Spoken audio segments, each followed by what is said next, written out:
நேற்றைய தினம் 4வது அத்தியாயத்தில் 64வது வசனத்தை எடுத்து காட்டி உங்களுக்கு தெளிவுபடுத்தினோம்.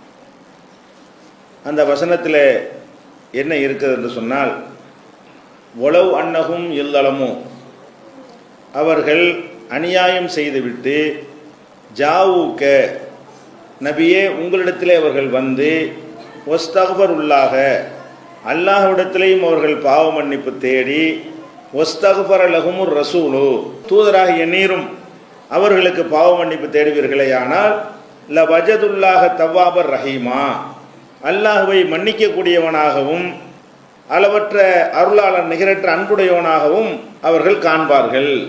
இது அந்த 64 வசனம். இதை வைத்துக்கொண்டு அவங்க என்ன சொல்ல வர்றாங்கன்னு கேட்டால், நபிகள் நாயகம் ஸல்லல்லாஹு அலைஹி வஸல்லம் அவங்கள்ட்டையும் போய் பாவ மன்னிப்பு தேட சொல்லலாம். ஏன்னு கேட்டால், பாவம் செய்துவிட்டு அவங்க அல்லாட்ட பாவ மன்னிப்பு தேடுவாங்க என்று சொல்லாமல் இந்த வசனத்தில் அல்லாஹ் என்ன சொல்கிறான், அவர்களும் பாவ மன்னிப்பு தேட வேண்டும், அவர்களுக்காக நபியும் பாவ மன்னிப்பு தேடணும், அப்போ தான் அல்லாஹ் மன்னிப்பேன்னு சொல்கிறான். அப்போ இதிலிருந்து நபிகள் நாயகம் ஸல்லல்லாஹு அலைஹி வஸல்லம் அவங்களுடைய பரிந்துரையை, அவங்களுடைய நமக்காக பாவ மன்னிப்பு தேட வேண்டும் என்ற கோரிக்கையை நம்ம வைக்கலாம். இதுதான் அவங்களுடைய வாதத்துணை சாராம்சம். இதில் பொதுவாக இந்த மாதிரியான இந்த ஒரு வசனம் மாத்திரம் இல்லாமல் இன்னும் சில வசனங்கள் எல்லாம் குர்ஆனில் இருக்கிறது. அந்த வசனங்கள் எல்லாம் நபிகள் நாயகம் ஸல்லல்லாஹு அலைஹி வஸல்லம் அவங்க வாழுகின்ற பொழுது, அவங்க ஹயாத்தோடு இருக்கும் பொழுது நடந்த சில நிகழ்வுகளை எல்லாம் எடுத்து காட்டுகிறான். அவங்க வாழும்போது உள்ள விஷயங்களை எல்லாம் இவங்க என்ன சொல்ல வருவாங்கன்னு கேட்டால், மரணித்த பிறகு அதே மாதிரி தான் இருக்கிறார்கள் அப்படின்னு விளங்கி கொண்டு மக்கள்கிட்ட என்ன செய்கிறாங்க, குழப்புகிறார்கள். இந்த வசனம் மாதிரி அவங்க இன்னும் சில வசனங்களை எல்லாம் சொல்லுவாங்க. எல்லாமே ஒரே அடிப்படையில் அமைந்திருக்கிறதுனால அந்த வசனங்கள் எல்லாம் பார்த்துட்டு அனைத்துக்கும் ஒரே ஆன்சர் தான். இந்த ஒவ்வொரு வசனமாக எடுத்து நம்ம பதில் சொல்வதை விட, இந்த வசனத்தை எப்படி, இது ரசூல் ஸல்லல்லாஹு அலைஹி வஸல்லம் ஹயாத்தோடு இருக்கும்போது உள்ள ஒரு மேட்ரு, இந்த மேட்ரை எடுத்துக்கொண்டு என்ன செய்கிறாங்க, அவங்க மௌத்தா போன பிறகு இப்போ போய் பாவ மன்னிப்பு தேட சொல்லலாம் என்று அவங்க முதல்ல வாதிடுகிறார்கள். இதே மாதிரி எப்படியெல்லாம் வாதிடுவார்கள்னா, 49வது சூறாவில் 7வது வசனம் இருக்கிறது. அதில் அல்லாஹ் என்ன சொல்கிறான்னா, வாலமு நீங்கள் அறிந்து கொள்ளுங்கள், அன்னஃபீக்கும் ரசூலுல்லா அல்லாஹ்வுடைய தூதர் உங்களோடு இருக்கிறார் என்பதை அறிந்து கொள்ளுங்கள் அல்லாஹ் சொல்கிறான். இதை வச்சுக்கிட்டு பார்த்தீங்கன்னா நம்மளோட அல்லாஹ் ரசூலுல்லாஹ் இருக்கிறாங்கன்னு அல்லாஹ் சொல்கிறான். இப்போ இருக்கிறாங்களாம். அதாவது ரசூல் ஸல்லல்லாஹு அலைஹி வஸல்லம் அவர்களை பற்றி அல்லாஹ் என்ன சொல்கிறான், அன்றைக்கு இருந்த மக்களை நோக்கி அல்லாஹ் பேசுகிறான். வஅலமு நீங்கள் அறிந்து கொள்ளுங்கள், அன்னஃபீக்கும் ரசூலுல்லா அல்லாஹ்வுடைய தூதர் உங்களில் இருக்கிறார்கள் என்பதை நீங்கள் அறிந்து கொள்ளுங்கள். இது என்ன அர்த்தம் தருதுன்னு எல்லாருக்கும் விளங்குறது. ரசூல் ஸல்லல்லாஹு அலைஹி வஸல்லம் வாழ்ந்த காலத்தில் அவங்கள்ட்ட மரியாதையாக நடக்க வேண்டும் என்பதற்காக வேண்டி அந்த காலத்து மக்களுக்கு அல்லாஹ் சொன்னது என்ன, உங்கள்கிட்ட ரசூல்லா இருக்கிறாங்க, அதை கவனத்தில் வச்சுக்கிறங்கன்ற ஒரு சாதாரண ஒரு அர்த்தம் தான் இருக்கு. இந்த வசனத்தை எப்படி அவங்க திருப்புவாங்கன்னு கேட்டால், இது கியாம நாள் வரைக்கும் இந்த வசனம் இருக்கிறது, கியாம நாள் வரைக்கும் ரசூல்லா நம்மளோட போய் இருக்கிறார்கள், அவங்க மௌத்தா போகவில்லை. மௌத்தா போகலங்கிறதுக்கு என்ன ஆதாரம், உங்களிடத்தில் அல்லாஹ்வுடைய ரசூல் இருக்கிறார்கள் அல்லாஹ் சொல்கிறான், அதனால இப்பவும் இருக்கிறார்களாம், இப்பவும் ரசூல் ஸல்லல்லாஹு அலைஹி வஸல்லம் அவர்கள் மரணிக்காமல் இருந்து கொண்டிருக்கிறார்கள். இந்த வசனம் 49:7 இதையும் இப்படி தான் வழங்கி கொள்கிறார்கள். அதே மாதிரி 9வது அத்தியாயத்தில் 105வது வசனத்தில் அல்லாஹ் சொல்ல சொல்கிறான், ஓ குல்அமலு நபியை நீங்கள் அவங்கள்ட்ட சொல்லுங்க, எதிரிகள்கிட்ட சொல்லுங்க, முனாஃபிக்கள்கிட்ட சொல்லுங்க, யஅமலு நீங்கள் செயல்படுங்கள், ஃபஸயரல்லாஹு அமலுக்கும் ரசூலஹு உங்களுடைய செயல்பாடுகளை அல்லாஹ்வும் பார்த்து கொண்டிருக்கிறான், அவனுடைய தூதரும் பார்த்து கொண்டிருக்கிறார்கள். முனாஃபிக்குகளுக்கு எச்சரிக்கையா அல்லாஹ் என்ன சொல்றான்னா, நீங்க என்ன வேண்டாலும் செஞ்சுக்கிட்டு, உங்களை அல்லாஹ்வும் பார்த்துக்கிட்டு இருக்கிறான், ரசூலும் பார்த்து கொண்டிருக்கிறார்கள். இதுல இருந்து என்ன விளங்குகிறது, நம்ம எல்லா செயலையும் ரசூல்லா பார்த்துட்டு இருக்காங்களாம்.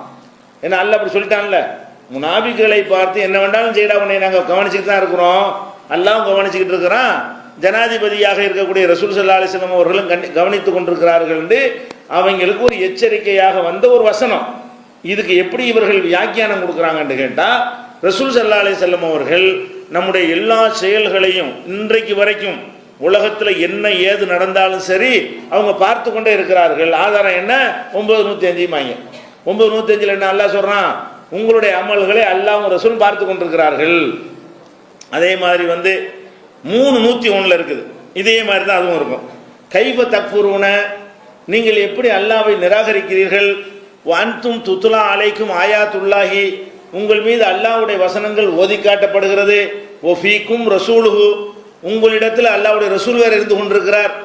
உங்களுக்கு அல்லாஹ்வுடைய வசனத்தை வேற ஓதி காட்டுறோம், ரசூல் வேற உங்களோட உட்கார்ந்துகிட்டு இருக்கிறாரு, அப்ப எப்படிப்பா நீங்க மறுக்கிறீங்க அப்படி நல்லா கேட்கிறான்ல. பார்த்தீர்களா, ரசூலுல்லாஹ் இப்ப இருந்து கொண்டிருக்கிறார்கள். இதுக்கு அர்த்தமா? இதுக்கு என்ன அர்த்தமா? ரசூல் ஸல்லல்லாஹு அலைஹி வஸல்லம் அவர்கள் இப்ப நம்மளோடு இருந்து கொண்டிருக்கிறார்கள், இந்த சபையில் ஆஜராக இருக்கிறார்கள். அவங்கள பத்தி எங்கெங்கெல்லாம் பேசப்படுகிறதோ அந்த சபையிலெல்லாம் அவங்க இருந்து கொண்டு நம்மளை பார்த்து கொண்டிருக்கிறார்கள். இதெல்லாம் குர்ஆன்ல உள்ள வசனம் தான். இது இவர்கள் சொல்ற அர்த்தத்தில் இருக்குதான்ற ரெண்டாவது பார்ப்போம். இதெல்லாம் சொல்லுவார்கள், இந்த மாதிரியான வசனங்களை எல்லாம் சொல்லுவார்கள். அதே மாதிரி நபிகள் நாயகம் ஸல்லல்லாஹு அலைஹி வஸல்லம் வாழ்ந்த காலத்தில் அவங்க என்ன செய்வாங்கன்னு கேட்டால், அந்த கனிமத்து பொருள்கள் ஜக்காத்து பொருள்கள்லாம் வந்த உடனே அவங்க மக்களுக்கு விநியோகம் பண்ணுவாங்க. விநியோகம் பண்ண உடனே சில பேர் திருப்தியாக வாங்கிக்கிடுவாங்க, சில பேர் அதிருப்தியாக இருப்பாங்க. பத்தாதும்பாங்க, எனக்கு அவனுக்கு ஏன் கூட எனக்கு ஏன் கம்மி. இது அந்த காலத்தில் இருந்தது. அதை பற்றி அல்லாஹ் சொல்லும் என்ன செய்யறான்னா, உலவ் அன்னஹும் ரலு, அவர்கள் பொருந்தி கொண்டிருப்பார்களே ஆனால், மா ஆத்தாஹுமுல்லாஹு வ ரசூலுஹு, அல்லாஹ்வும் ரசூலும் என்ன கொடுத்தார்களோ அதில் பொருந்தி கொண்டிருப்பார்களே ஆனால், காலு ஹஸ்புனல்லாஹ், அல்லாஹ் எங்களுக்கு போதுமானவன் என்று சொல்லி இருப்பார்களே ஆனால் அது நன்றாக இருந்திருக்கும் அப்படிங்கிறான். இதுல என்ன விளங்குறது? அல்லாஹ்வும் கொடுப்பார்கள் ரசூலும் கொடுப்பார்கள் இருக்கிறான். அதனால இப்போ ரசூல்லா கொடுப்பாங்களாம். அன்னைக்கு இருக்கும்போது அரசு கஜானாவில் ரசூல்லா பொறுப்பாளர் இருக்கிற ரசூல்லா தான் கொடுப்பாங்க. அல்லாஹ்வுடைய கஜானாவா இருந்தாலும் ஜக்காத்தெல்லாம் அதை விநியோகிக்கிறது யாருக்கு தான் இருக்கு? ரசூல் ஸல்லல்லாஹு அலைஹி வஸல்லம் தான் விநியோகிப்பாங்க. அதுதான் அல்லாஹ் சொல்றான். அல்லாஹ் தன்னுடைய அருளை அல்லாஹ்வும் ரசூலும், அல்லாஹ்வுடைய அருளை அல்லாஹ்வும் ரசூலும் நமக்கு வழங்கி இருக்கிறார்கள், அதில் பொருந்தி கொள்வோம் என்று இவங்க நடக்க மாட்டாங்களான்னு அல்லாஹ் கேட்குறான். இதை வைத்துக்கொண்டு என்ன செய்யறாங்கன்னு கேட்டால், அல்லாஹ்வும் அந்த அருளை வழங்கக்கூடியவனாக இருக்கிறான், ரசூலும் வழங்கக்கூடியவர்களாக இருக்கிறார்கள். இப்பவும் ரசூலா நமக்கு வழங்குவார்கள். பணம் வேணும்னா ரசூலாட்ட நம்ம கேட்கலாம், நிம்மதி வேணும்னா ரசூலாட்ட கேட்கலாம், தேவைகளுக்கு முறையிடலான்னு சொல்லி 9:59 அவங்க சொல்றாங்க. அதே மாதிரி சில பேருக்கு ரசூல் ஸல்லல்லாஹு அலைஹி வஸல்லம் அவர்கள் நிறைய உதவி செய்வாங்க. உதவி செஞ்சுட்டே எதிரியா போயிடுவானுவோம். இது எல்லா உலகத்திலும் எல்லாருக்குமே நடக்கும். உங்களுக்கு நடக்கும், எனக்கு நடக்கும், எல்லாருக்குமே நம்ம நடக்கணும். ரொம்ப ஹெல்ப் வாங்கினவங்க என்ன செய்வாங்க, நமக்கு எதிரிகளாக மாறி போயிடுவாங்க. அது மாதிரி ரசூல் ஸல்லல்லாஹு அலைஹி வஸல்லம் நடந்தவங்க நல்லா சொல்லி காட்டுறான். வமா நகமு இல்லா அன் அக்னாஹுமுல்லாஹு வ ரசூலுஹு மின் ஃபضலிஹி, அல்லாஹ்வும் ரசூலும் இவர்களை செல்வந்தர்களாக ஆக்கி வைத்திருக்கிறார்களே, அதனால தான் எதிரியா போயிட்டாங்க. வாரி வாரி கொடுத்து செல்வந்தர்களை ஆக்குனதுனால எதிரியா போயிட்டாங்கன்ற உடனே பார்த்தீர்களா, செல்வந்தர் ஆக்குற வேலை யார்கிட்ட இருக்குது? ரசூலாட்ட இருக்குது. யாரை வேண்டாலும் என்ன செய்வாங்க, அவங்க செல்வந்தர் ஆக்கிடுவாங்க. அந்த வார்த்தை இருக்குல்ல, இல்லா நகுனாஹுமுல்லாஹு வ ரசூலுஹு, அல்லாஹ்வும் ரசூலும் அவர்களை செல்வந்தர்களாக ஆக்கினார்களே, அதனால எதிரியா போயிட்டாங்க. வாரி வாரி தந்தமாட அதுக்காக எதிரியா போயிட்டீங்க அப்படி சொல்லுவோம்ல. இந்த மாதிரி உள்ள விஷயத்துல ரசூலுல்லாவும் தருவாங்க, ரசூலுல்லாவும் பார்ப்பாங்க, ரசூலுல்லாவும் கண்காணிப்பாங்கன்னு சொல்லி நிர்வாக விஷயமாக உலக விஷயமாக சொல்லப்படுறதெல்லாம் எடுத்துக்கொண்டு இவங்க என்ன பண்ற, அது மறுத்த எந்த வசனமும், எந்த வசனம், அவர்கள் பாவம் செய்துவிட்டு அநியாயம் செய்துவிட்டு உம்மிடத்திலே அவர்களும் அல்லாஹ்விடத்தில் பாவ மன்னிப்பு கோரி அவர்களுக்காக நீங்களும் அல்லாஹ்விடத்தில் பாவ மன்னிப்பு கோரினால் மன்னிப்பவரா பெற்றுக்கொள்வார்கள். இது எப்போ உள்ள விஷயம்? ஹயாத்தோடு அவங்க வாழுகிற நேரத்தில் உள்ள ஒரு மேட்ரு. ஹயாத்தோடு இருக்கிற நேரத்தில் இந்த மாதிரி அவங்கள்ட்ட போய் அல்லாஹ்வுடைய தூதரே, நாங்கள் அல்லாஹ்ட பாவ மன்னிப்பு தேடிட்டோம், நீங்களும் கொஞ்சம் எங்களுக்காக கேளுங்க என்று கேட்டால் அது கூடுதலான ஒரு தகுதிக்குரியதாக தான் இருக்கும். ரசூல் ஸல்லல்லாஹு அலைஹி வஸல்லம் நமக்காக ஒரு பரிந்துரை பேசி விட்டார்கள்னு சொன்னால் அந்த துவாவுக்கு வெயிட் கூட தான். இதை யாரும் மறுக்க கிடையாது. இதெல்லாம் எப்போ நடக்கும்? ரசூல் ஸல்லல்லாஹு அலைஹி வஸல்லம் ஹயாத்தோடு இருக்கும்போது தான் நடக்கும். இவங்க என்னது கொண்டு போவாங்கன்னு கேட்டால், இது கபூரில் போய் கேட்கணும். பாவம் செய்து விட்டால் நம்மளா கேட்பதை விட நேர மதீனாவுக்கு போய் ரசூல்லாட்ட போய் ரசூல்லாவே எங்களுக்கு பாவ மன்னிப்பு தேடி இப்பவும் கேட்கணுமா? இப்பவும் போய் கபூரில் போய் நின்று கொண்டு அல்லாஹ்வுடைய தூதரே எங்களுக்காக நீங்கள் பாவ மன்னிப்பு தேடுங்க என்று கேட்டால் அல்லாஹ் அப்பதான் மன்னிப்பான். இதுதான் அவங்களுடைய ஆர்கியூமெண்ட். இந்த எல்லா வசனமும் ஒரே மாதிரி அமைந்திருக்குதா? இது எல்லாத்துக்குமே ஒரே விஷயம் என்னன்னு கேட்டால், இது நபிகள் நாயகம் ஸல்லல்லாஹு அலைஹி வஸல்லம் அவங்களுடைய வாழும்போது உள்ள ஒரு மேட்ரா, அவங்களுடைய மரணத்திற்கு பிறகும் இது மாதிரி எடுத்துக்கலாமா? இதுதான் இப்போ மேட்ருங்க. இப்போ உதாரணத்துக்கு எடுத்துக்கிறோமே, இதை எப்படி புரிஞ்சுக்கிறதுன்னு சொல்லி இவங்கள்ட்டயே நம்ம என்ன செய்யலாம், வேற சில வசனங்களை காட்டி அதே மாதிரி இதுக்கு அர்த்தம் செய்யும். அப்படி சொன்னா என்ன செய்வார்கள்னா, அது ரசூலுல்லாஹ் வாழும்போது உள்ளது, அப்போ மட்டும் கரெக்டாக சொல்லுவார்கள். அதே மாதிரி குர்ஆன்ல என்ன இருக்குது, ஒரு வசனம் இருக்கு, எப்படி இருக்குன்னு கேட்டால், நீங்கள் ரசூல் ஸல்லல்லாஹு அலைஹி வஸல்லம் போய் சந்திக்க போனீங்கன்னு சொன்னால் நீங்கள் வெளியே நின்று கூப்பிடாதீங்க. அல்லாஹ் ஹுஜராத் சூரால என்ன செய்யறான், வெளியே நின்று கூப்பிடக்கூடாது. என்ன செய்யணும், வெயிட் பண்ணிக்கிட்டு இருக்கணும். வலவ் அன்னஹும் சபரு, அவர்கள் பொறுமையோடு காத்திருக்க வேண்டும். ஹத்தா தஹ்ருஜ இலைஹும், நீங்க வெளியே வர்ற வரைக்கும். ரசூலுல்லாவை சந்திக்கிறதுக்காக சஹாபாக்கள் யாராவது போனா ரசூலுல்லாவே கூப்பிடக்கூடாது. அவங்க வீட்டில் வேலையாக இருப்பாங்க, டிஸ்டர்ப் பண்ணக்கூடாது. பள்ளியாசல் வேலையாக இருப்பாங்க, முக்கியமான ஆள்கிட்ட பேசிகிட்டு இருப்பாங்க. நீங்கள் என்ன செய்யணும், நீங்கள் போனீங்கன்னு சொன்னால் கண்டிப்பாக வெளியே வருவாங்க. ஹத்தா தஹ்ருஜ இலைஹிம், இவர்களை நோக்கி வெளியே வர்ற வரைக்கும் பொறுமையாக இருப்பார்களே ஆனால் லக்கான கைரல் லஹும், அது அவங்களுக்கு சிறந்ததாக இருக்கும். இது 49:5 அல்லாஹ் சொல்கிறான். இப்போ நீ ரசூலுல்லாஹ் பார்க்க போகிறேன்னு கபருக்கு போகிறங்கிறீங்களா, போய் பேசாம வெயிட் பண்ணிட்டே இருக்கு. எது வரைக்கும் வெயிட் பண்ணி, அப்படி தான் சொல்லுது. அவர்கள் பொறுமையாக இருக்க வேண்டும். எது வரைக்கும், நபியே நீங்கள் அவர்களை நோக்கி வர்ற வரைக்கும். அப்போ இவங்க போய் மதீனாவில் போய் கையை கட்டி நிற்கணும். வருஷம் 5 நாளும் 10 வரணும், ரசூலுல்லாஹ் தான் வரணும். ரசூலுல்லாஹ் வர்ற வரைக்கும் வாயை முடிக்க நிற்கணுங்கிறான்ல.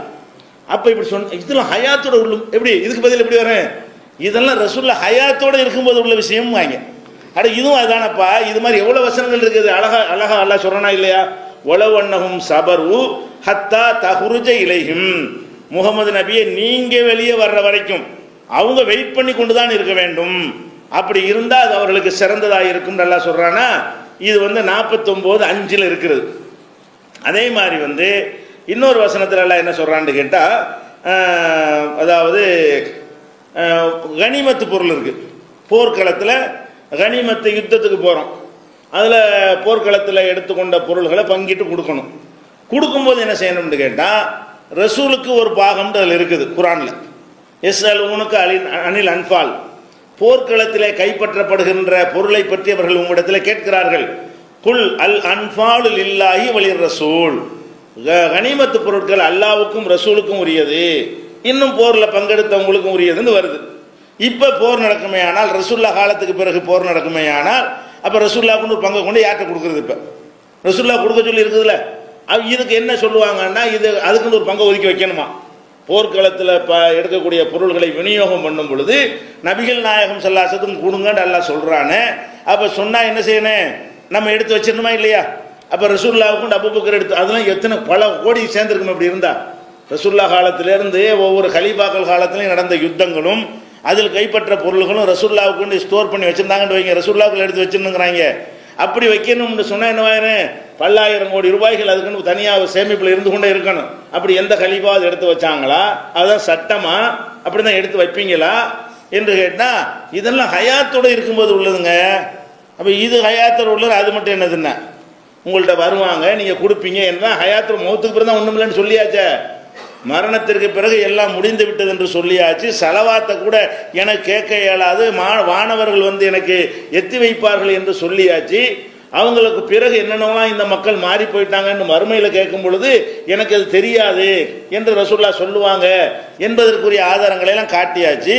அப்போ இந்த இவர்கள் எடுத்து காட்டின எல்லா வசனமும் எப்போ உள்ளதுதான், உலகத்தில் ரசூல் ஸல்லல்லாஹு அலைஹி வஸல்லம் வாழும்போது அவர்கள் ஜனாதிபதிங்கிற முறையில் சிலதை கொடுப்பாங்க, சிலரை தண்டிப்பாங்க, சிலரை மன்னிப்பாங்க.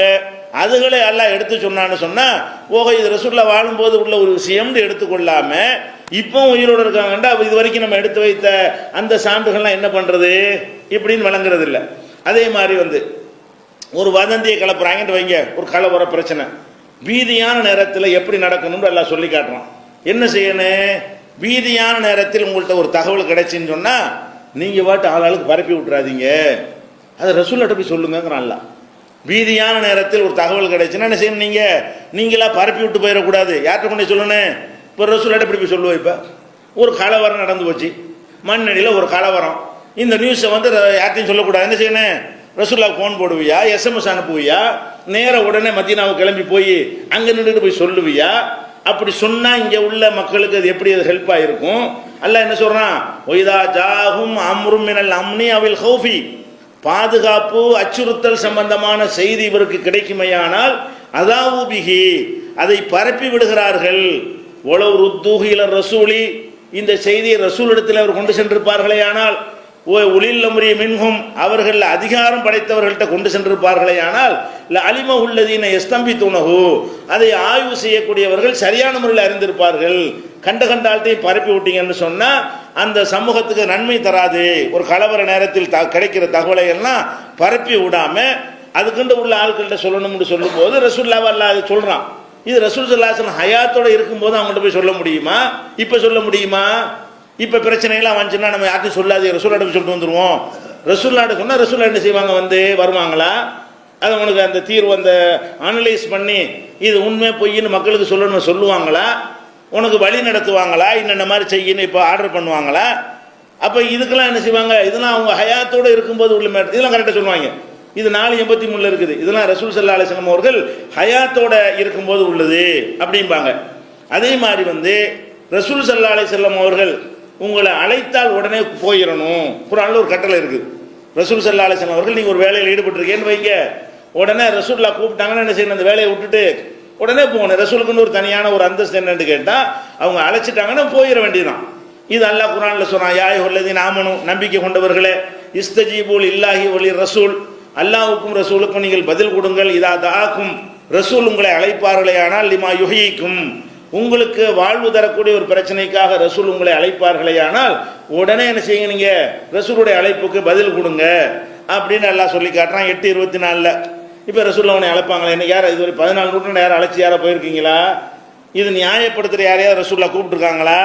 ரசூலுல்லாஹ் வாழும்போது கூப்பிட்டாங்க, சில தொழுதுகிட்டு இருக்கும்போது கூட ஒரு ஆளை கூப்பிட்டாங்க, நெஞ்சாரை விட்டு ஓடினார் ரசூலுல்லாஹ் கூப்பிட்டாங்கன்னு சொல்லிட்டு. அப்போ ரசூல் ஸல்லல்லாஹு அலைஹி வஸல்லம் அழைத்தால் நீங்கள் எல்லாம் போகணுங்கிற என்பது இது எப்போ உள்ளது? இப்போ யார் அழைப்பாங்க? யாரை அழைச்சிருக்காங்களா இது வரைக்கும்? இந்த 14 நூற்றாண்டா ரசூலுல்லாஹ் என்னை ஃபோன் பண்ணி கூப்பிட்டுருக்காங்கன்னு சொல்லுவீங்களா ஏதாவது? இல்லை, இதெல்லாம் ஹயாத்தோட உள்ளது அப்படிம்பாங்க. அதே மாதிரி இப்போ ரசூலுல்லாஹ் மஸ்ஜித் நபவியில் அவங்க அடக்கம் பண்ணியிருக்காங்களா, அங்கே நீங்கள் போகிறீங்க, போகிறதா இருந்தால் பர்மிஷன் வாங்கி தான் போகணுங்கிறான்ல. ரசூலுல்லாஹ்வுடைய வீட்டுக்கு பிறந்தா என்ன செய்யணும்? முதல்ல பர்மிஷன் வராட்டி நுழையாதீங்க. எப்படி எல்லாம் சொல்கிறான்னா 33வது சூறாவில் 54வது வசனத்தில் எல்லாம் சொல்லுகிறான், யா அய்யுஹல்லதீன ஆமனு நம்பிக்கை கொண்டவர்களே, லா தத்ஹுலு புயூத்தன் நபி நபியுடைய வீடுகளுக்குள் நுழையாதீர்கள், இல்லா அன் யுதன லக்கும் உங்களுக்கு அனுமதி கொடுத்தாலே தவிர நுழையாதீர்கள் இருக்குது. நபியுடைய வீடுனா இப்போ அடக்கஸ்தலம் தான் வீடு, அப்போதைக்கு இருந்த வீடு, அதெல்லாம் இப்போ பள்ளியில் சேர்த்துட்டாங்க. அந்த இடத்துக்கு நுழைய போது நீ என்ன செய்யணும்? அல்லாஹ்வுடைய தூதரே கொஞ்சம் உள்ளே வரலாமா, சலாம் சொல்லலாமான்னு கேட்கணும். வாண்டு கூப்பிட்டு தான் உள்ளே போகணும், இல்லை பேசாமல் திரும்பிடணும். மார்க்கத்தில் 3 தடவை தானே கேட்கணும்னு இருக்குது. 3 தடவை வரலாமான்னு கேளு. வரலாண்டா போகணும், இல்லாட்டி என்ன செய்யணும்? மார்க்க சட்டம் திரும்பிடணுமா இல்லையா? நீ எவனாச்சும் அனுமதி கேட்டு அனுமதி தந்த பிறகு எவனாவது போயிருக்கீங்களா? நீ பாட்டுக்கு போயிட்டு கபர்கிட்ட போய் நிற்கிறியப்பா. அல்லாஹ்வுடைய தூதருடைய இல்லத்துக்கு போகிறதா இருந்தால் கூட அல்லாஹ் என்ன செய்யறான்? உள்ளே போனால் பர்மிஷன் கேட்கணும். அல்லாஹ்வுடைய தூதரே வரலாமா? வரலாம் என்று ரசூல் ஸல்லல்லாஹு அலைஹி வஸல்லம் சொன்னாதான் என்ன செய்யணும்? உள்ளே போகணும்னு சொல்லி 33வது சூறாவில் 54 வசனத்தில் சொல்லுகிறான். இதுக்கு என்ன பதில் சொல்லுவாங்க? இது அது அவங்க வயாத்தோட இருக்கும் உள்ளது, இப்போ எப்படி பர்மிஷன் வாங்குறது? அவங்க உசுரோட உள்ளும்போது அப்படிங்கிறான். இது ஏன் அப்படி பிரிக்கிற? உயிரோட உள்ளதுங்கும் போது அதே மாதிரி தானே இதையும் வழங்கினேன். அதே மாதிரி எல்லாம் என்ன செய்யறான்னு கேட்டால், மூமினானவர்கள் உங்களை தேடி வந்தார்களே ஆனால் அவங்களுக்கு பையத்து செய்யுங்கன்னு எல்லாம் சொல்லி காட்டணும். ரசூலுல்லாஹ்வை நோக்கி மூமினான ஆண்கள் பெண்கள் வந்தாங்கன்னு சொன்னால் என்ன செய்யணும்? புதுசாக உங்களை நோக்கி சந்திச்சு போகணும்னு சொன்னால் அவங்க ஒரு உறுதிமொழி வாங்க வேண்டும். இது ரசூலுல்லாஹ்வுக்குள்ள கட்டளை.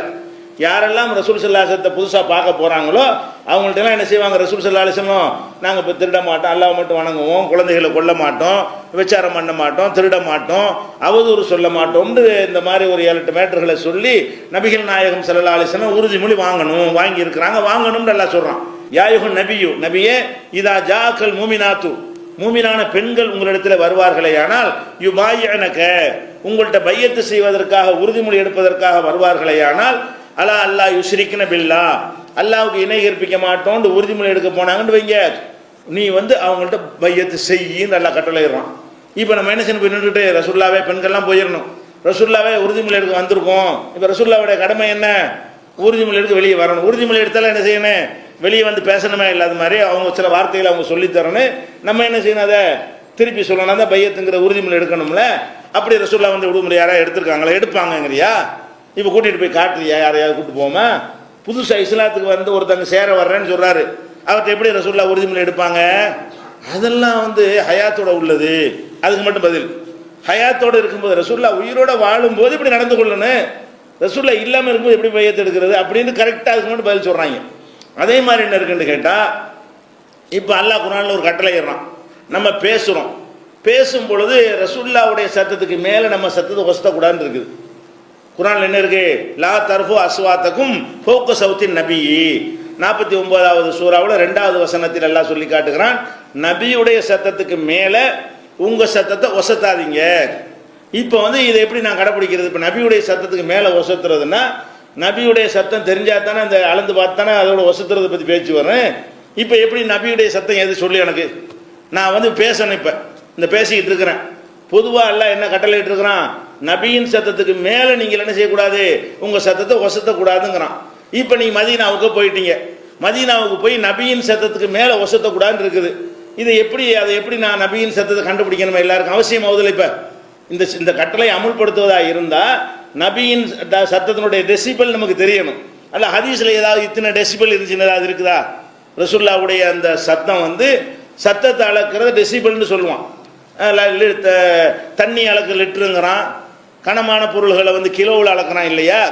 அது மாதிரி வெப்பத்தை டெம்பரேச்சர் அளக்கிறான், சத்தத்தை அளக்கிறதுக்கு உள்ள பேர் என்ன? டெசிபல்னு சொல்கிறான். இப்போ ரசூல் ஸல்லல்லாஹு அலைஹி வஸல்லம் சத்தம் எத்தனை டெசிபல் இருக்கும் அப்படின்னு தெரிஞ்சா, இவங்க ரசூல்லாவுடைய சத்தம் கூட நம்ம கொஞ்சம் குறைச்சிக்கணும்னு தெரியும். இப்போ எப்படி நீ அமுல்படுத்த? ரசூல்லாவுடைய சத்தம் வேணுமே, அப்போ ஊமையத்தான் போய் நிற்கணிய. நம்ம அங்கே போனோம்னா ரசூல்லாவுடைய சத்தம் வரமாட்டேங்குது, அதை விட குறைக்கிறாந்தா ரசூல்லாவுடைய சத்தம் நம்ம கேட்க மாட்டேங்குது. நம்ம என்ன செய்யணும்? வாயத்தான் உங்களுக்கு ஊமையாத்தான் இருக்கணும். ஏன் அல்லாஹ் ரசூல் சத்தத்துக்கு மேலே வசத வேணான்ட்டான். ரசூல் சத்தம் என்ன நம்ம காதுக்கு கேட்காத அளவுக்கு இருக்கிறது, ஒரு ரசூல்லாவுடைய சத்தம் காதில் விழுக மாட்டேங்குது. அப்படின்னா நம்ம என்ன செய்யணும்? யாரும் வாயை திறக்கக்கூடாது, மதீனாவுக்கு போனால் என்ன செய்யணும்? ஊமையாக இருந்துக்கிறேன்னு இப்படின்னு சொல்லி சட்டம் சொல்லு. அதான் இதுக்கு அடுத்தா தானே ரசூல்லாவுடைய சத்தத்துக்கு மேலே ஒசத்தக்கூடாதுன்னு சொன்னால் இதை எப்படி நம்ம அமுல்படுத்துவது? ரசூல்லாவுடைய சத்தம் நமக்கு தெரிஞ்சாதான், ரசூல்லாவுடைய சத்தம் இந்த வேகத்தில் இருக்கும், இந்த வால்யூமில் இருக்கும் அப்படின்னு தெரிஞ்சாதான் அதை விட நம்ம வால்யூமை கொஞ்சம் குறைச்சிக்கலாம். இப்போ ரசூல்லாவுடைய இது நமக்கு தெரியலைன்னா என்ன செய்யணும்? அப்போ இதுக்கு என்ன சொல்லுவாங்க? இதெல்லாம் ஹயாத்தோடு இருக்கும்போதுங்க, ஹயாத்தோடு இருக்கும்போது ரசூல்லா சஹாபாட்ட பேசுவாங்களா? பதில் சொல்கிறவங்க அதுக்கு மேலே சவுண்டை ஏற்றி பேசிடக்கூடாது. ரசூல்லா என்ன சவுண்டில் பேசுகிறாங்களோ அதை விட கொஞ்சம் கம்மியாகி பேசுங்க. அதான் ரசூலுக்குள்ள மரியாதை நல்லா சொல்லி காட்டுறான். இது ஏன் நீ மௌத்துக்கு பிறகு எடுக்க மாட்டேங்கிற? இது ஹயாத்தோட முடிஞ்சு வச்சுன்னு சொல்கிற. அது மாதிரி தானே எல்லாமே இருக்குது. அந்த விஷயங்கள் எல்லாம் ஹயாத்தோடு இருக்கும்போது செய்கிற காரியமா? மூத்தலட்ச கொடுக்கறது, மன்னிப்பு தேடுவது, இதெல்லாம் உயிரோடு இருக்கும்போது ஒருவர் செய்யக்கூடிய காரியம் தானே. இது வழங்க மாட்டேங்கிறாங்க. அதே மாதிரி ரசூலுல்லாவுக்கு ஆரம்பத்தில் என்ன பண்ணாங்கன்னா, கூட்டமாக போய் ரசூலுல்லாவை டிஸ்டர்ப் பண்ண ஆரம்பித்தாங்க. ஆளுக்கு போய் என்ன செய்வாங்க? ரசூலுல்லா பார்க்க போகிறோன்னா அவங்க எப்படி ரசூல் வேலையை பார்க்குறது? அவங்க ரசூலுடைய வேலையை பார்க்க வேண்டி இருக்கிறது, நிர்வாகத்தை பார்க்க வேண்டி இருக்கிறது, ஒரு பெரிய நாட்டை கட்டி ஆளக்கூடிய ஒரு பெரிய பொறுப்பு அவர்கள் சுமத்தப்பட்டிருக்கிறது. ஒவ்வொருத்தரும் சலாம் சொல்லிட்டு போகிறேன் பார்க்க போகிறேன்னு உட்காந்துருந்தாங்கன்னா அவங்க ஏதாவது வேலை பார்க்க முடியுமா? அவங்க மீது சுமத்தின பணிகளை செய்ய முடியாது. அதுக்காக அல்லாஹ் என்ன பண்ணிவிட்டானா, திடீர்னு ஒரு உத்தரவு போட்டு நீங்கள் ரசூல்கிட்ட பேச வந்தீங்கன்னு சொன்னால் ஏழைகளுக்கு பயன்படுற மாதிரி ஒரு கட்டணத்தை கொடுத்து தான் கட்டணம் போட்டான்ல.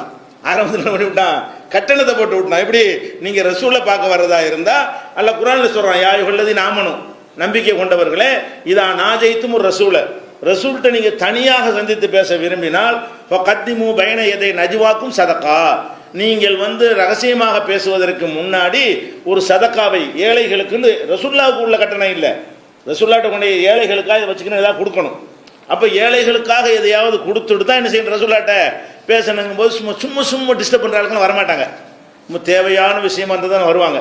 தேவையில்லாமல் வேஸ்ட் பண்ணுவாங்க, டயத்தை வேஸ்ட் பண்ணுவாங்கல்ல, அவங்களையெல்லாம் தவிர்ப்பதற்காக அல்லாஹ் என்ன செய்யறான்? வைநயத்தை நஜ்வாக்கும் சதக்கா, நீங்கள் ரகசியமாக பேசுறதுக்கு முன்னாடி ஒரு சதக்காவை, ஒரு தர்மத்தை கொண்டே வைத்து விடுங்கள். இதுதான் தாலிக்க ஹைருல் லக்கும், இதான் உங்களுக்கு சிறந்தது. இப்படி செஞ்சால் நீங்கள் சரிப்பட்டு வருவீங்கன்னு அல்லாஹ் என்ன செய்யறான்? சொல்கிறான். அதுக்கு அதே நேரத்தில் எல்லாருக்கும் இதை செய்யலை. இப்போ இல்லம் தஜிது, அப்படி சில பேர் ரசூலுல்லாஹ்ட்ட முக்கியமாக பேசணுங்க, சதக்கா கொடுக்கணும், வசதி இல்லைன்னா ஓகேன்றுவாங்க. இருந்தால் கொடுக்கணும், இல்லை என்று சொன்னால் ஃபைனல்லாஹ் கஃபூர் ரஹீம், அல்லாஹ் மன்னிக்கிறவனா இருக்கிறான். அப்படி என்ன ஒன்றும் இல்லாதவன் ரசூலுல்லாஹ் பார்க்க முடியாதுன்னு வரக்கூடாதுல்ல. டேய் உனக்கு 1000 ரூபா கொடுக்கலன்னு கொடுத்துட்டு போ, ஒன்றுமே இல்லை, சாப்பாட்டுக்கு வழியில் போவா பார்த்துட்டு போ. அப்போ அந்த மாதிரி நல்லா செஞ்சான். அதுக்காண்டி ஒரேடியாக விரட்டி விடல, இருக்கிறவர்கள் ஏதாவது கொடுக்கணும், அதன் மூலமாக ஏழைகளுக்கு ஒரு பயன் கிடைக்கணும்னு ஒரு இது பண்ணியிருக்கான் அல்லாஹ். இப்போ ரசூலுல்லாஹ்க்கு நீ போய் ஏதாவது போய் அங்கே போய் பேசிட்டு வர, ஏதாவது சதக்கா கொடுக்குறியாங்க, அதை ரசூலுல்லாஹ் யாருக்கு விநியோகம் பண்ணுவாங்க? சதக்கா பண்ணுறாங்க அப்படி தானே சொல்கிறான். ரசூல்லாட்ட போய் பேச போகிற சலாம் அலைக்குங்கிற, நீ ரகசியமாக தான் பேசுகிற, மைக்கு போட்டுட்டு பேசுறது இல்லை. நீ நான் கையை வச்சுட்டு ரசூல்லாட பேச துவா செஞ்சுட்டு வர்ற, அது மார்க்கத்தில் கூடாது, அது ஒரு விஷயம். ஆனால் நீ ரகசியமாக தானே பேசுகிற, நீ என்ன பேசுறன்னு யாருக்கும் தெரிய மாட்டேங்குதுல்ல, அதுக்குரிய கட்டணத்தை கொடுத்தியா?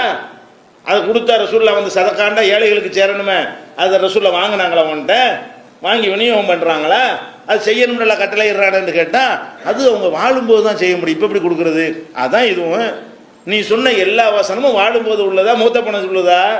நீ சொன்ன எல்லா வசனங்களும் இந்த வசனங்களை சுட்டி காட்டின அவ்வளவுமே ரசூல்லா வாழும்போது தானே இறங்குது, வாழும்போது தானே செய்ய முடியும். அது மாதிரி இருக்கிறது. அதே மாதிரி உங்களுக்கு கருத்து வேறுபாடு வந்துருச்சுன்னு வைங்க, இது எங்கே இருக்குது? 58:12 இருக்குது. அதே மாதிரி உங்களுக்குள்ள கருத்து வேறுபாடு வந்துருச்சுன்னு வைங்க, நான் ஒன்று சொல்கிறேன், நீங்கள் ஒன்று சொல்கிறீங்க, எது சரின்னு இப்போ சண்டை வந்துருச்சு. இதை என்ன செய்யணும்? அல்லாஹ் குர்ஆனில் சொல்லி காட்டினா ஃபுருத்தூஹு இலல்லாஹி வ ரசூல், அல்லாஹ்விடத்தில் ரசூல்ட்டையும் கொண்டு போங்க. அல்லாட்ட கொண்டு போக இயலாது, அல்லாட்ட கொண்டு போகிறேன்னா குர்ஆனில் ஒப்பிட்டு பார்க்கறது தான். ரசூல்கிட்ட கொண்டு போகிறதுன்னா இப்போ ரசூல்கிட்ட எப்படி கொண்டு போகிறது? ரசூல்லா காலத்தில் ரசூல்கிட்ட எப்படி கொண்டு போனாங்க? ரசூல் ஸல்லல்லாஹு அலைஹி வஸல்லம் வாழுகிற காலத்தில் நான் சொல்கிறது சரியா நீ சொல்கிறது சரியான்னு பிரச்சனை வந்தால் அவங்க என்ன செய்வாங்க? ரசூல் சார் நேரம் வந்துடுவாங்க, அல்லாஹ்வுடைய தூதரே நான் இப்படி சொல்கிறேன், இவர் அப்படி சொல்கிறாரு, ரெண்டில் எது சரின்னு கேட்டுருவாங்க. இந்த அர்த்தத்தை இப்போ கொடு, நீ சொல்கிற கபூர் வணங்கி நியாயப்படுத்துறிய, நீ சொல்கிற சரியா நான் சொல்கிற சரியான்னு இப்போ ரசூல்லாட்ட போவோம். ரசூல்லாட்ட போய் தீர்ப்பு கேட்போமா? தீர்ப்பு வருமா? அப்போ என்ன செய்வா? அது எப்படி கேட்குறதும்ப? அது ரசூல்லாட்ட போகிறதுனா என்ன அர்த்தம்? அது ஹயாத்தோடு இருக்கும்போது அப்படி தானே போனாங்க சஹாபாக்கள்லாம். ரசூல் ஸல்லல்லாஹு அலைஹி வஸல்லம் உலகத்தில் உயிரோடு இருக்கிற வரைக்கும் ஹதீஸ் கிதாபை தேடிட்டு இருந்தாங்க. அப்பயே ஹதீஸ் கிதாப்லாம் ரசூல்லா உயிரோடு இருக்கிற வரைக்கும் அவங்களுக்குள்ள கருத்து வேறுபாடு வறுமையானால் சஹாபாக்கள் என்ன செய்வாங்க? ரசூல்லாவை நேர போய் பார்ப்பார்கள். அல்லாஹ்வுடைய தூதர் இந்த மாதிரி நான் ஒன்று சொல்கிறேன், இவர் ஒன்று சொல்கிறேன், பல சம்பவங்கள் நடந்திருக்குது. அப்போ ரசூல் ஸல்லல்லாஹு அலைஹி வஸல்லம் வந்து ரெண்டையும் கேட்டு நீ சொல்கிற சரி இல்லைப்பா, நீ சொல்கிறதான் சரி, அல்ல ரெண்டுமே சரிதான், இப்படின்னு ஏதோ ஒரு தீர்ப்பை ரசூல் ஸல்லல்லாஹு அலைஹி வஸல்லம் அளிப்பார்கள். அப்போ இந்த மாதிரி அல்லாஹ் சொல்லி காட்டுறானே, இந்த மாதிரி இவர்கள் இப்போ செய்கிறாங்களா? கருத்து வேறுபாடு வந்தவுடனே ரசூல்லாட்ட நாங்கள் போகிறோம் அப்படின்னு எவனாவது போய் கேட்டு வந்திருக்கிறீங்களா? கேட்கல. என்ன கேட்டால் தீர்ப்பு வராது, ரெண்டில் சரின்னு தீர்ப்பு கிடைக்கணுமே. இதுக்கு என்ன அர்த்தம்? ரசூல்லாட்ட போங்கன்னு சொன்னால் இப்போ உள்ள அவங்க ஹயாத்தோடு இருக்கும்போது ரசூல்கிட்ட போன்ற அர்த்தம். மூத்தாயிட்டாங்கன்னா அவங்களுடைய போதனைகள் இருக்கிறது, அந்த போதனைகளை ஒப்பிட்டு பார்த்து இந்த போதனைக்கு நெருக்கமாக யார் சொல்கிறா, ஹதீஸுக்கு ஏற்றவாறு யார் சொல்லுகிறாரு, ஹதீஸில் இல்லாமல் யார் ரசூல்கிட்ட கொண்டு போகிறதுக்கு அர்த்தம் என்னவா மாறிக்கிறது. ரசூல்லா ஹயாத்தோடு இருக்கும்போது அதுக்கு அர்த்தம் வேறையா இருக்கிறது. ரசூல்லா மூத்தா போன பிறகு அர்த்தம் மாறிக்கிறதா இல்லையா? ரசூல்கிட்ட கொண்டு போங்கன்னா ரசூல் காலத்தில் அதுக்கு அர்த்தம் என்ன? ஹதீஸ் கிதாபை தேடுங்கன்னு அர்த்தம் கிடையாது, ரசூல்கிட்ட தான் போகணும். ரசூல் ஸல்லல்லாஹு அலைஹி வஸல்லம் மௌத்தான பிறகு என்ன அர்த்தம் ஆகிக்கிடுது? அங்கே ரசூல்ல போய் கேட்க இயலாது. அவங்க என்ன சொன்னாங்கன்னு போதனைகளை வச்சு என்ன செய்யணும்? நம்ம தான் ஆய்வு பண்ணிக்கிறணும்னு அர்த்தம் வருதா இல்லையா? இது 4வது சூறாவில் 59வது வசனத்தில் இருக்கிறது. அதே மாதிரி ரசூல் ஸல்லல்லாஹு அலைஹி வஸல்லம் அவங்கள பற்றி அல்லாஹ் சொல்கிறான், இந்த மக்களை நீ அவங்களோட இருக்கிற வரைக்கும் நான் எந்த ஒரு அதாபும் தண்டனையும் வேதனையும் பண்ண மாட்டேன் அப்படின்னு அல்லாஹ் சொல்கிறான். இப்போ ரசூல் ஸல்லல்லாஹு அலைஹி வஸல்லம் அந்த மக்களோட இருந்து கொண்டிருக்கும் பொழுது அவங்கள முற்றாக அழிக்கக்கூடிய எந்த விதமான ஒரு வேதனைகளையும் அல்லாஹ் இறக்குனது கிடையாது. அப்படி அல்லாஹ் குர்ஆன்ல சொல்றான், மாகான் அல்லாஹு லியுஅஸிபஹும், அல்லாஹ் அவர்களை வேதனைப்படுத்தக்கூடியவனாக இல்லை, வ அன்த ஃபீஹிம், அவர்கள் நீயும் இருக்கும் பொழுது, அவர்கள் நீ இருக்கும் பொழுது நீனும் கஷ்டப்படுவியா இல்லையா? ஒட்டுமொத்தமாக அங்கே ஒரு சுனாமி விட்டான்னு வைங்க, அப்போ ரசூல் ஸல்லல்லாஹு அலைஹி வஸல்லம் சேர்ந்தானே பாதிக்கப்படுவாங்க. அதனால நீ அங்கே இருக்கிற வரைக்கும் அவங்களுக்கு ஒரு வேதனையை பண்ண மாட்டேன்னு அல்லாஹ் இன்னும் 8வது அத்தியாயத்தில் 33 சொல்கிறான். இவங்க சொல்கிற அர்த்தத்தை இப்போ கொடுத்து பார்த்தோம்னா, இப்போ ரசூல்லா இருந்துகிட்டு இருக்கிறாங்க, இப்போ வேதனை வரக்கூடாது. ரசூல்லா காலத்துக்கு பிறகு துன்யாவில் ஒரு வேதனை வரக்கூடாது. ஏன் இருந்துகிட்டு இருக்காங்களா ரசூல்லா தான்? நீ அப்படித்தான் அர்த்தம் செய்கிற. ரசூல்லா என்ன செய்கிறாங்க? இப்போ இருந்துகிட்டு இருக்கிறார், உங்களில் ரசூல்லா இருக்கிறார்கள் என்று அறிந்து கொள்ளுங்கள் நீ தானே சொன்ன. ரசூல்லா இருப்பார்களே, ஆனால் அப்போ ஏன் சுனாமி வருது? ரசூல்லா தான் இருந்துகிட்டு இருக்காங்களா, நம்மளோட இருந்துகிட்டு இருக்கிறாங்களே, அது அது அப்படி வேற இடத்துக்கு கொடுக்குறீங்களே. இப்போ அல்லாஹ் என்ன சொல்கிறான்? நீ இருக்கிற வரைக்கும் வேதனை செய்ய மாட்டேங்கிறான். அப்போ ரசூல் ஸல்லல்லாஹு அலைஹி வஸல்லம் வாழும்போது மதீனாவில் அந்த மதீனாவில் என்ன தப்பு நடந்தாலும் ரசூல்லாவும் இருப்பார்களே, ஆனால் அல்லாஹ் தண்டிக்க மாட்டான். அது ரசூல்லாவுக்கு கொடுத்த ஒரு சிறப்பு, ஒரு கண்ணியம். அது ரசூல்லாவுடைய மௌத்துக்கு பிறகு இருக்குமானா இருக்காது. அப்போ இதில் அல்லாஹ் சொல்கிற இந்த வசனத்துக்கு மட்டும் என்ன செய்கிறாங்க? அதுக்கு பதில் சொல்ல முடியாமல் வேறு மாதிரி என்ன செய்கிறாங்க? தடுமாறுற காட்சியை நம்ம பார்க்குறோம். உலவு அன்னகும் இல்லலமும், இந்த வசனத்தை திருப்பி வாங்க. அவர்கள் பாவம் செய்துவிட்டு ஒஸ்தகுபருள்ளாக ஜாவுக்க, உங்களிடத்தில் ஒஸ்தகுபருள்ளாக அல்லாஹ்விடத்தில் அவர்களும் பாவ மன்னிப்பு தேடி வஸ்தக்ஃபர லஹுமுர் ரசூலு, ரசூலாகிய நீங்களும் அவர்களுக்கு பாவ மன்னிப்பு தேடினால் அல்லாஹ் அவர்களை மன்னிப்பான். இதுதான் வசனம். இதுல என்ன வசனம் வருது? அவர்கள் பாவம் செய்துவிட்டு உம்மிடத்தில் வந்து ஜாவூக்க, அரபில் எப்படி வருது? ஜாவூக்க, உம்மிடத்தில் அவர்கள் வருவார்களேயானால். உம்மிடத்தில் வருவார்கள்ங்கிற வார்த்தை எதை காட்டும்? நீங்க மூத்தா போன பிறகு உம்மிடத்தில் வருகிறேன்னு நான் சொல்ல முடியுமா? உங்களுக்கு கபூர்ல வருவது வந்து உம்மிடத்தில் வருவதில் அடங்குமா? உம்மிடத்தில் வருவார்கள் என்ன அர்த்தம்? அவர்கிட்டயே வரணும். உதாரணத்துக்கு நீங்க ஒரு ஆளை கடுமையா திட்டிப்பிட்டீங்க, அவதூறு சொல்லிவிட்டீங்க, ஏமாத்திப்பிட்டீங்க. நீங்க கபூர்ல போயிட்டு என்னை மன்னிச்சிருங்கன்னு சொல்லிவிட்டு நான் அவர்கிட்ட மன்னிப்பு கேட்டேன் அப்படின்னு ஏதாவது ஒத்துக்குருவானா? அவர்கிட்ட மன்னிப்பு கேட்கறாங்க, யார்கிட்ட கேட்கணும்? அவருக்கு முன்னாடி போய் நின்று நீ சொல்ற அவர் காதில் விழுந்து அவர் உனக்கு ரிப்ளை பண்ணி, அப்படித்தான் அர்த்தம். இதுல அல்லாஹ் என்ன சொல்றான்னு கேட்டா, அவர்கள் பாவம் செய்து விட்டு உம்மிடத்தில் வந்தால், உம்மிடத்தில் வந்தால் என்பது ரசூல் ஸல்லல்லாஹு அலைஹி வஸல்லம் வாழும்போது சாத்தியமாகுமா, மௌத்துக்கு பிறகு சாத்தியமாகுமா? இப்ப எப்படி உம்மிடத்தில் வர்றதுங்கிறது அமல்படுத்த முடியும்? ரசூல்லாட்ட எப்படி போக முடியும்? ரசூல்லாட்ட போக முடியாது. அப்ப ரசூல் ஸல்லல்லாஹு அலைஹி வஸல்லம் வந்து ரசூலுல்லாஹ்வுடைய பாவ மன்னிப்பு தேடுதலையும் பெறணும், துஆவையும் பெறணும் என்பது அவங்க ஹயாத்தோட இருக்கும்போது தான் பொருந்தும் என்று அந்த வசனத்திலேயே இது வந்து காட்டி தருகிறது. அடுத்து என்னன்னு கேட்டா, அதுக்கு பிந்தி இந்த வசனம் வந்து 64வது வசனமாச்சா, 65வது வசனத்தை படிச்சீங்கன்னு சொன்னா இதனுடைய அர்த்தம் என்னன்னு வழங்கி விடுகிறது. எப்படி வருது? அதாவது ஃபலா வ ரப்பிக லா யூமினூன், அல்லாஹ் மேல சத்தியமாக இவர்கள் நம்பிக்கை கொண்டவர்களா ஆக மாட்டார்கள். ஹத்தா யுஹக்கிமூக ஃபீமா ஷஜர பைனஹும், இவர்களுக்கு மத்தியிலே ஏற்பட்ட கருத்து வேறுபாடுகளுக்கு உன்னை நீதிபதியாக ஆக்காத வரை அவங்க என்ன செய்ய மாட்டாங்க? அவங்க வந்து ஈமான் கொள்ள மாட்டார்கள். நீதிபதியாக ஆக்கி சும்மலா யஜிது ஃபி அன்ஃபுஸிஹிம் ஹரஜா, அவர்களுடைய உள்ளத்தில் எந்த விதமான ஒரு சங்கடமும் அதில் வரக்கூடாது. ரசூலுல்லாஹ் அளிக்கிற தீர்ப்பில் என்ன வரக்கூடாது? சங்கடமும் வரக்கூடாது. மிம்மா கலைத்த, நீ அளித்த தீர்ப்பில் எந்த விதமான சங்கடமும் அவங்களுக்கு அதிருப்தியும் இருக்கக்கூடாது. சல்லிமு தஸ்லீமா, முழுமையாக கட்டுப்பட வேண்டும். இப்படி செய்யாத வரை அவர்கள் மூமினாக மாட்டார்கள். அதான் 4:64 ஒரு வசனத்தை காட்டுறாங்கல்ல, அந்த 64க்கு அடுத்த வசனம் இது. எந்த வசனத்தை காட்டி உம்மிடத்தில் வந்து பாவ மன்னிப்பு தேடணும்னு சொல்றார்களோ, ரசூலுல்லாஹ்ட்டையும் பாவ மன்னிப்பு தேடுற மாதிரி அந்த வசனம் இல்லை. அல்லாஹ்விடத்தில் ரசூல் பாவ மன்னிப்பு தேடுவார்கள் தான் வாசகம் இருக்குது.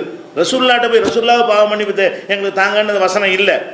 ரசூல் ஸல்லல்லாஹு அலைஹி வஸல்லம் அவர்கள் இவர்களுக்காக அல்லாஹ்விடத்தில் பாவ மன்னிப்பு தேடினால் அல்லாஹ் மன்னிப்பான் இருக்குது. இப்போ இதில் என்ன நம்ம கேட்குறோம்னு கேட்டால், அந்த வசனம் மௌத்துக்கு பிறகும் அது அமுலாகும் என்று சொன்னீங்கன்னா அடுத்த வசனம் அமுலாகணும்ல. அந்த வசனம் ரசூலுல்லாஹ்வுடைய மௌத்துக்கு பிறகு அமுலாவதுல, அதே மாதிரி இதுக்கு என்ன செய்யணும்? உங்களுக்குள்ள பிரச்சனை, நம்ம சுன்ன ஜமாத்தில் பெரிய சண்டையாகி போய் ரெண்டா பிரிஞ்சு போயிட்டாங்க இந்த கபர் வணங்கி கூட்டம். அவங்களுக்குள்ள கருத்து வேற வந்துருச்சு.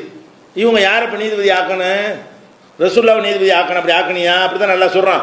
லா யூமினூன, அவர்கள் ஈமான் கொண்டவர்களாக ஆக மாட்டார்கள்.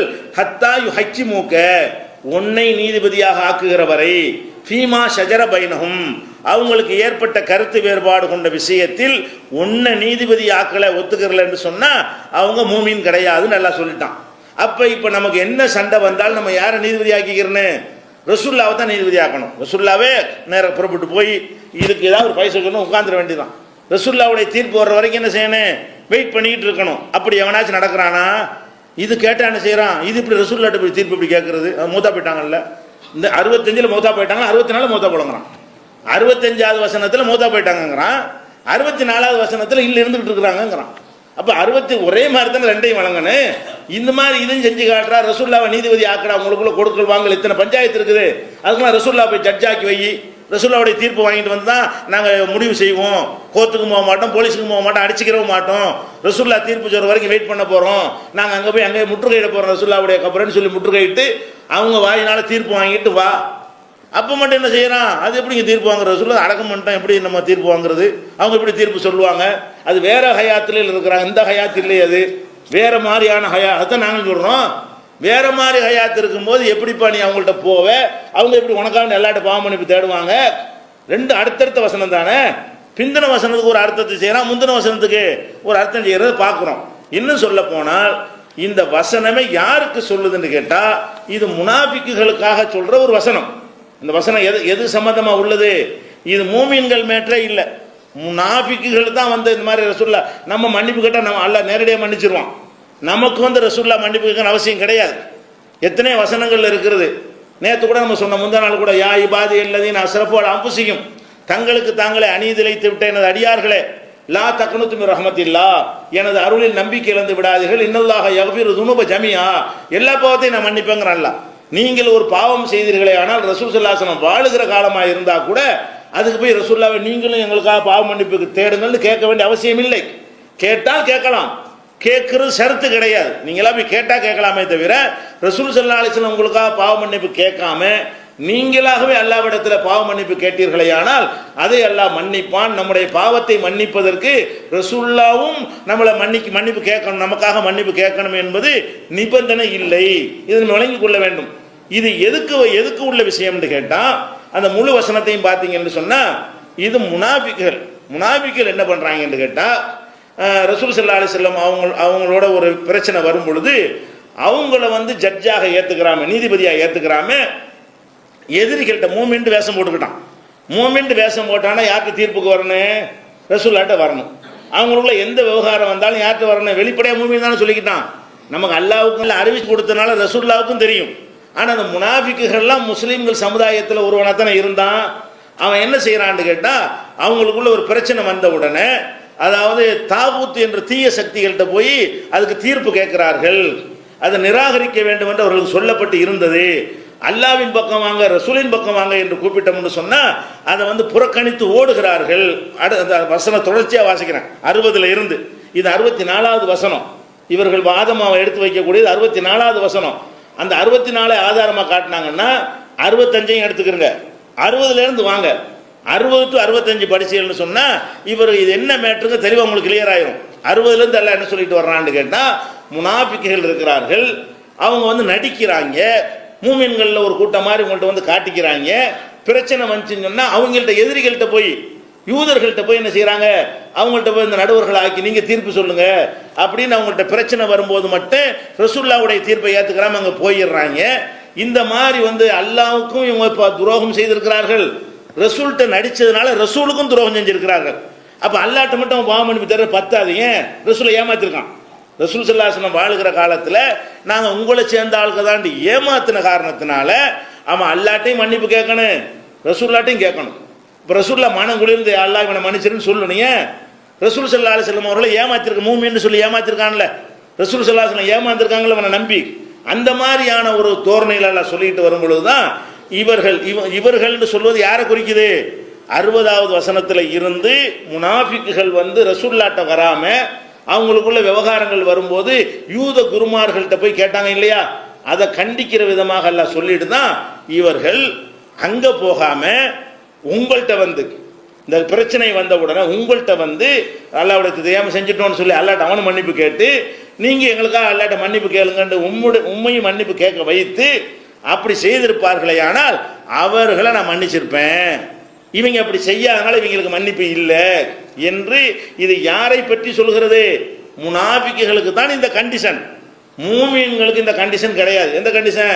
நம்ம அல்லாட்டையும் மன்னிப்பு கேட்கணும், ரசூலுல்லாஹ்வும் நமக்காக மன்னிப்பு கேட்கணும் என்கிற கண்டிஷன் நமக்கெல்லாம் கிடையாது. நீ பாட்டு கேளு, எல்லா பாவத்தையும் எல்லாம் மன்னிக்கிறேங்கிறான், நேரடியாக தான் கேட்க சொல்லுகிறான். இன்னொரு வசனத்தில் இது 60லேருந்து நீங்கள் படித்து பார்க்கலாம். இந்த 4வது சூறாவில் 60லேருந்து 65 வரைக்கும் பார்த்தீங்கன்னு சொன்னால் முனாஃபிக்குகள் வந்து ரசூல் ஸல்லல்லாஹு அலைஹி வஸல்லத்தை புண்படுத்தும் விதமாக அவங்கள வந்து மனவர்த்தப்படும் விதமாக நடந்து கொண்ட காரணத்தினால் ரசூலுல்லாவை நீதிபதியாக ஏற்காமல் மற்றவர்களை நீதிபதியாக ஏற்று புறக்கணித்த காரணத்தினால் அவர்களுக்கு ஒரு நிபந்தனையால் என்ன சொல்கிறான், நீ வந்து ரசூல்லாட்ட வந்திருக்கணும், வந்து உனக்காக வேண்டி ரசூலுல்லாவும் மனம் குளிர்ந்து யாரெல்லாம் நான் மன்னிச்சிட்டேன், என்னை ஏமாத்திருக்கிறாங்க, தொலைஞ்சு போகிறாங்க, நீ மன்னிச்சு விட்டுறலான்னு சொன்னா தான் ரசூலுல்லாவுடைய மனசும் குளிரும். அவங்களுக்கு நீ துரோகம் பண்ணியிருக்கிற அப்படிங்கிறதுக்கு தான் இந்த வசனம் வந்து என்ன செய்யுது சொல்லி இருக்குது. இன்னும் சொல்ல போனால் இதே விஷயத்தை இன்னொரு இடத்துலையும் எல்லாம் சொல்லி காட்டுறான். எப்படின்னு கேட்டால் 63:6 சொல்கிறான். 63:6, 63:5, 63:6 இது தொடர்பான ஒரு வசனம். இதில் என்ன சொல்கிறான் அல்லான்னு கேட்டால், ஒய்தா கீரலகும், இந்த முனாஃபிக்குகளுக்கு சொல்லப்பட்டால் தாலோ வாருங்கள், யஸ்தக்ஃபிர் லக்கும் ரசூலுல்லாஹ், உங்களுக்காக அல்லாஹ்வுடைய தூதர் உங்களுக்கு பாவ மன்னிப்பு தேடுவார், வாருங்கள் என்று கேட்டால் லவ்வூர் ஊசகும், அவங்க தலையை திருப்பிக் கொள்கிறார்கள், ஒரு ஐத்தகும் யசுத்தூன ஓ முஸ்தக்பிரூன், ஆணவத்தோடு என்ன செய்கிறாங்க, அவங்க திரும்பி சென்று விடுகிறார்கள். சவாவுன் அலைஹிம் அஸ்தக்ஃபர்த லஹும் அம் லம் தஸ்தக்ஃபிர் லஹும், நீ இவர்களுக்கு பாவ மன்னிப்பு தேடுறதும் ஒண்ணுதான், தேடாம இருக்கிறதும் ஒண்ணுதான். லன் யக்ஃபிரல்லாஹு லஹும், இவர்களை அல்லாஹ் மன்னிக்க போவது இல்லை. இன்னல்லாஹ லா யஹ்தில் கௌமல் ஃபாஸிகீன், குற்றவாளிகளான இந்த கூட்டத்தை அல்லாஹ் கூட்டத்திற்கு நேர்வழி காட்ட மாட்டான்னு வருது. இதுல என்ன வருதுன்னு கேட்டா, இந்த முனாஃபிக்குகளை பொறுத்த வரைக்கும் அவங்களுக்கு ரசூலுல்லாஹ் என்ன செய்யணும், பாவ மன்னிப்பு தேடணும். ஆனால் எப்போ தேடணும்னு கேட்டால், ரசூலுல்லாஹ்ட்ட வந்து பாவ மன்னிப்பு எங்களுக்கு தேடுங்கன்னு அவன் கேட்கணும். கேட்க மாட்டான் டைவன். ஒய்தா கீழலகும், இந்த முனாஃபிக்குகளுக்கு சொல்லப்பட்டால் தஆலோ வாருங்கள், முனாஃபிக்குகளுக்கு சொல்லப்படுது. எப்படி சொல்லப்படுது?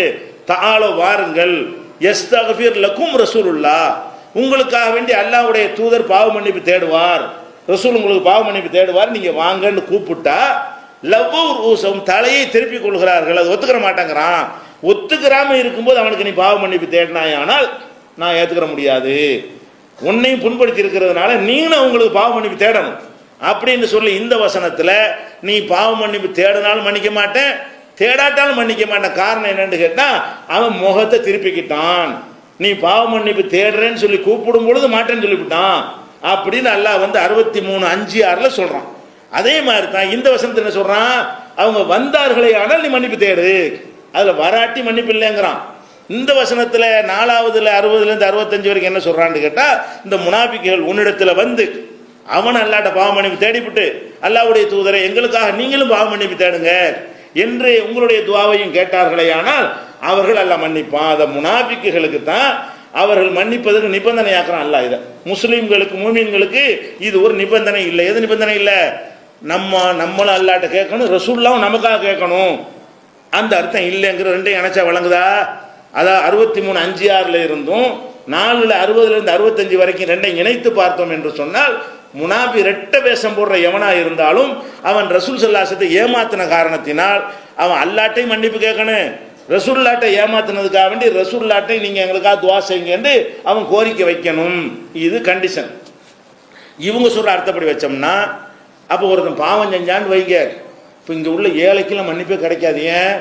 அவன் இப்போ மதீனாவுக்கு போனான், இவன் அந்த அர்த்தம் செய்கிறாங்க, மதீனாவுக்கு போகணுமா? உன்னிடத்திலே வருவார்கள்னா மதீனாவுடைய கபூர் கடக்க ஸ்தலத்துக்கு போகணும்னு அர்த்தம் செய்கிறான். அவர்கள் பாவம் செய்துவிட்டு உன்னிடத்தில் வர வேண்டும், அவர்களும் அல்லாஹ்ட்ட பாவ மன்னிப்பு தேட வேண்டும், அவர்களுக்கு நீயும் தேட வேணுங்கிறாங்க.